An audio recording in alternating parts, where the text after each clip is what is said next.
Telugu PMC ప్రేక్షకులకు స్వాగతం. Hi friends, మీరు గనక ఇప్పుడే మా ఛానల్కు వచ్చినట్లయితే మా ఛానల్ని సబ్స్క్రైబ్ చేసుకోండి. సబ్స్క్రైబ్ చేయడంతో పాటు పక్కనే ఉన్న బెల్ ఐకాన్ని క్లిక్ చేయండి. మా టీవీలో ప్రసారం అవుతున్న సూపర్ హిట్ సీరియల్ గుప్పెడంత మనసు. ముఖేష్, రక్ష, రిషి, వసుధార క్యారెక్టర్లు అద్భుతమైన నటనతో యూత్తో పాటు ఫ్యామిలీని కూడా ఆకట్టుకుంటున్నారు.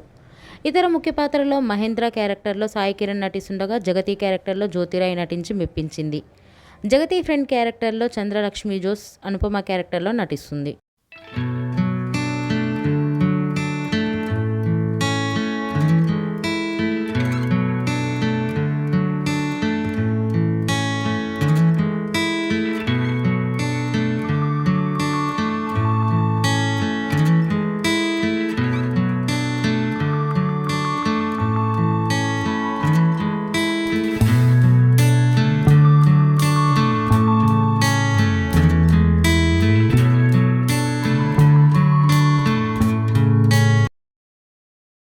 ఈ వీడియో మీకు నచ్చినట్లయితే లైక్ చేసి మరిన్ని టాలీవుడ్ లేటెస్ట్ అప్డేట్స్ మిస్ అవ్వకుండా చూడాలంటే తెలుగు పిఎంసి ఛానల్ను సబ్స్క్రైబ్ చేసుకొని పక్కనే ఉన్న బెల్ ఐకాన్ని క్లిక్ చేయండి.